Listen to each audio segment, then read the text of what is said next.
Bonjour à toutes et à tous. D'abord, merci d'être là si nombreux. On est dans un endroit qui est symbolique, hein, le théâtre Prémol, qui a brûlé, vous le savez, en 2015 et qui a été réouvert par une forte volonté collective. À l'automne, on a vécu une première nuit absolument extraordinaire ici et c'est un plaisir d'être là aujourd'hui parmi vous. La liste que je conduis s'appelle Grenoble en commun. C'est un mouvement qui s'est lancé cet automne. On a clairement fait le choix de se lancer tôt et vous voyez que l'ensemble des sortants des grandes villes de France se sont plutôt déclarés en janvier ou en février pour plutôt escamoter la partie débat et puis faire un petit sprint. On a clairement voulu faire ce portage collectif parce que nous sommes convaincus que c'est en construisant un programme à 1000 mains, c'est qu'en construisant une maison commune, en l'ouvrant à tout l'arc humaniste, et ces 13 mouvements qui ont rejoint et qui ont participé à cette construction, que l'on peut faire avancer les choses.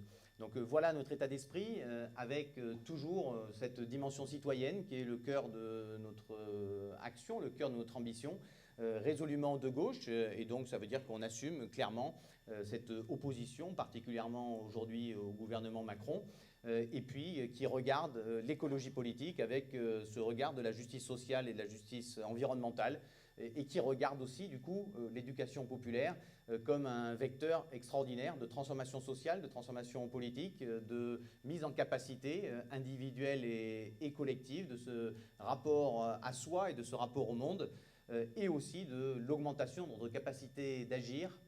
Dans les périodes qui viennent, ça va être fondamental parce qu'on a besoin d'agir ensemble. Et donc, c'est ça, finalement, le cœur de notre état d'esprit.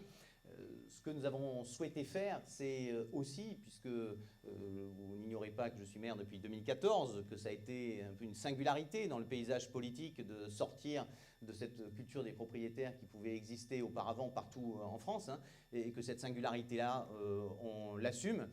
Ce que nous avons voulu garder, c'est cette fraîcheur, donc un renouvellement fort, hein, sur notre liste. Il y a 22 élus sortants de la majorité. Et je crois que c'est ça aussi, cette force qui fait qu'on a rassemblé là les communistes, Place Publique, Nouvelle Donne, Génération S, Génération Écologie, l'AEI, le Parti Animaliste, la France Insoumise, Europe Écologie Les Verts, et finalement tout un cœur de citoyens qui ont envie de porter ensemble, un projet de société qui est là, localisé dans notre faire ensemble à Grenoble. Voilà ce que je peux dire sur notre liste.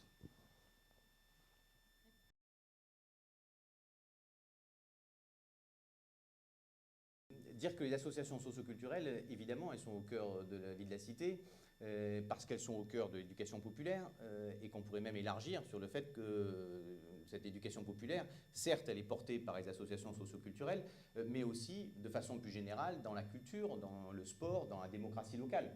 Et que donc, à ce titre-là, évidemment, nous regardons cette place comme une place centrale dans notre projet. Après, nous regardons aussi, de façon très factuelle, les choses. Vous savez que dans la loi NOTRe, qui a été votée en juillet 2015, il y a eu un amendement qui a été rajouté au dernier moment pour dire que l'éducation populaire était une compétence partagée.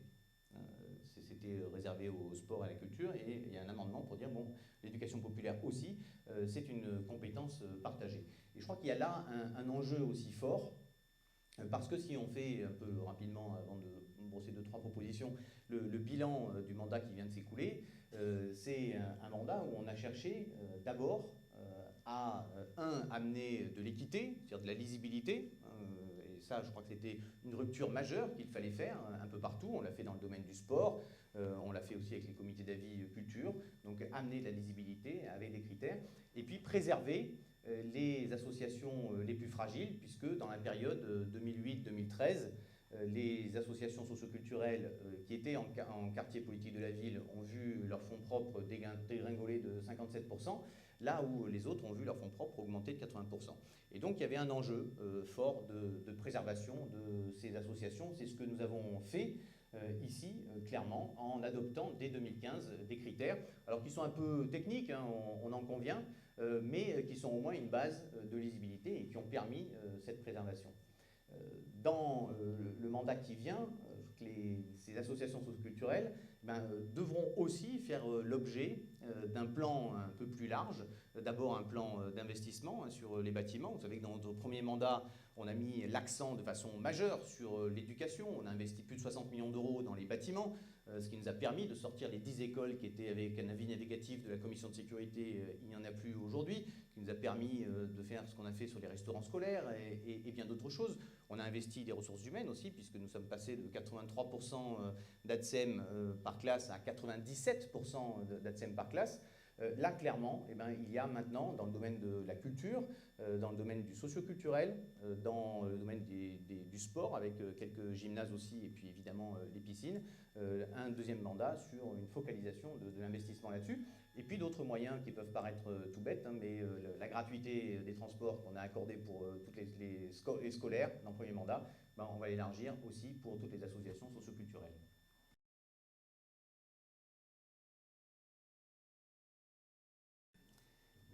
Oui, je crois que la question est effectivement très pertinente parce que je crois que oui, effectivement, nous devons renforcer les liens entre les associations socioculturelles et les élus, je dis bien les élus avec un S, et puis avec l'administration.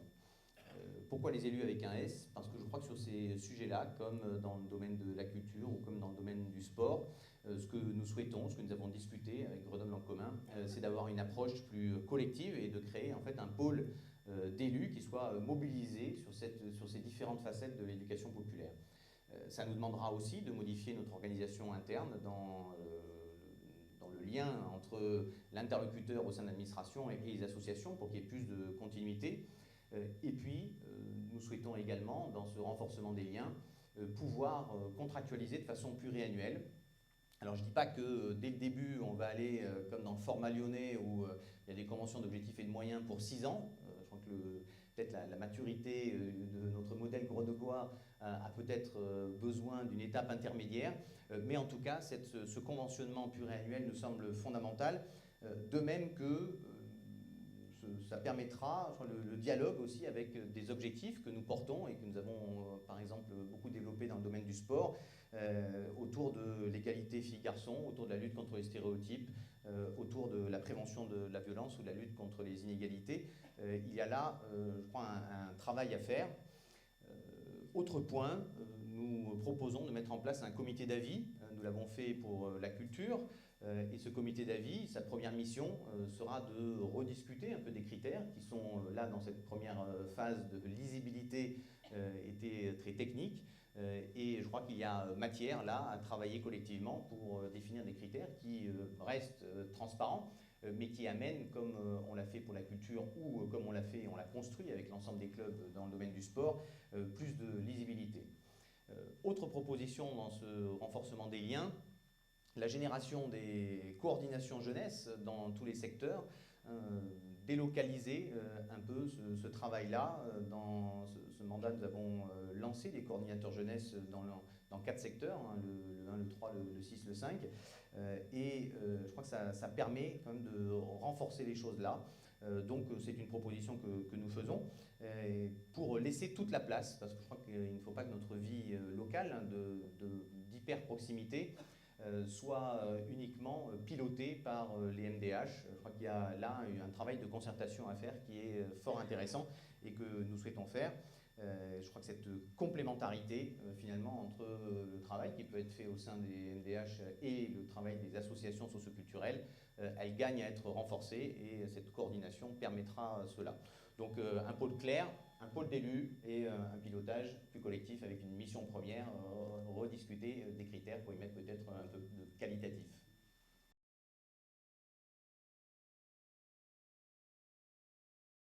Oui, merci. Dans votre manifeste, vous proposiez notamment d'avoir une mutualisation des animateurs de la ville de Grenoble et des animateurs des associations socioculturelles.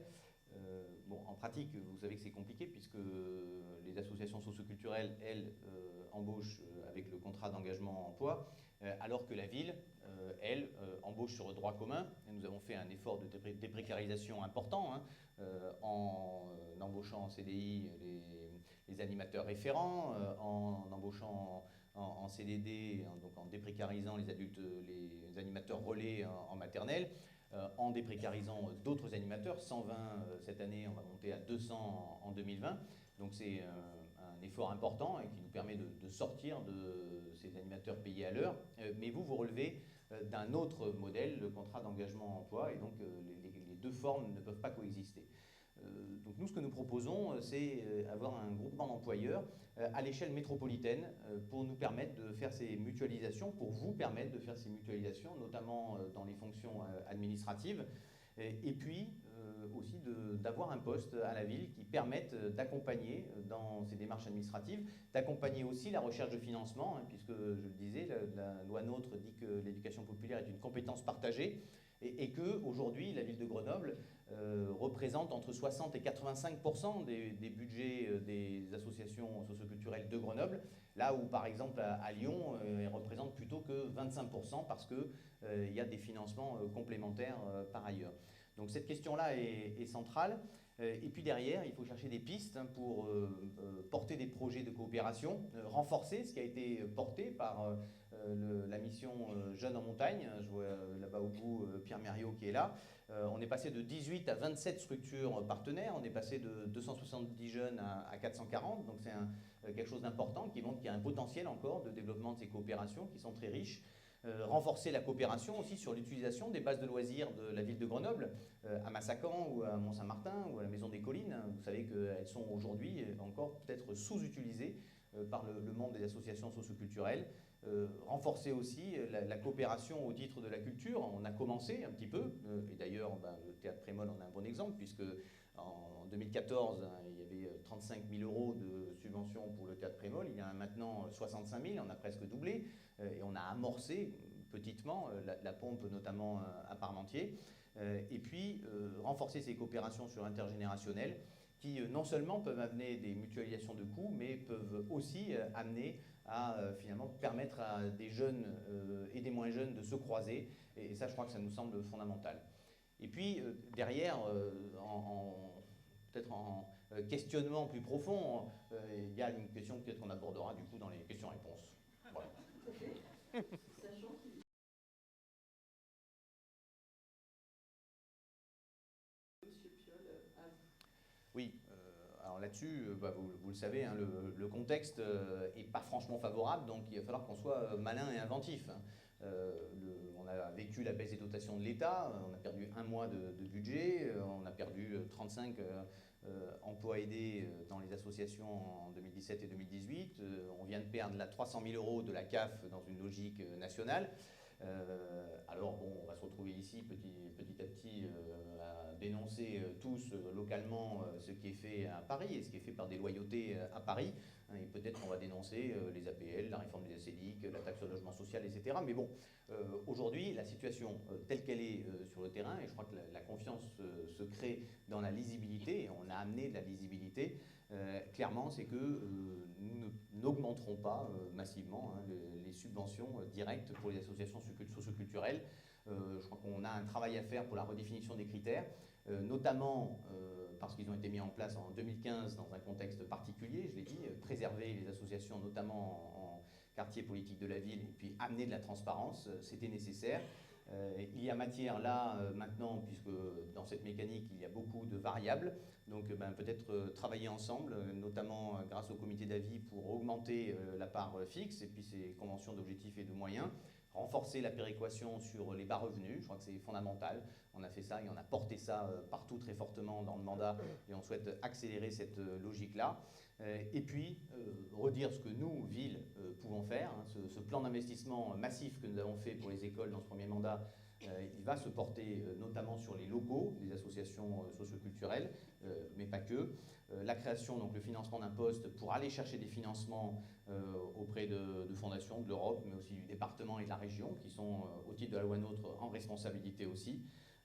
Des passerelles avec la culture et le sport, et cette complémentarité de terrain, effectivement, que l'on doit conduire en proximité avec les maisons des habitants pour éviter les effets de concurrence qui peuvent exister, on en est conscient.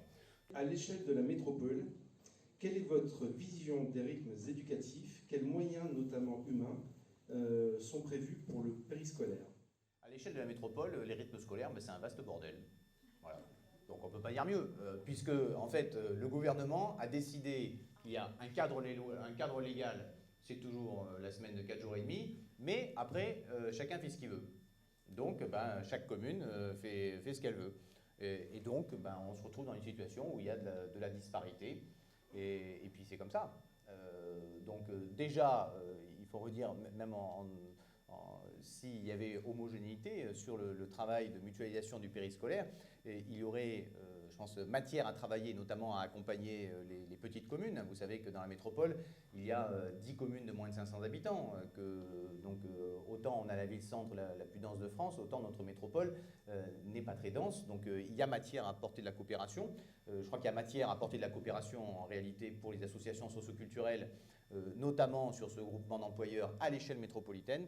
Mais par contre, pour les rythmes scolaires et périscolaires, et là, de fait, ça va rester comme ça, sauf si le gouvernement réaffirme une ligne politique sur les rythmes scolaires. Comment pensez-vous favoriser la cohérence entre les projets des associations socioculturelles et les politiques, qu'elles soient culturelles, sociales, sportives de la ville? Oui, merci.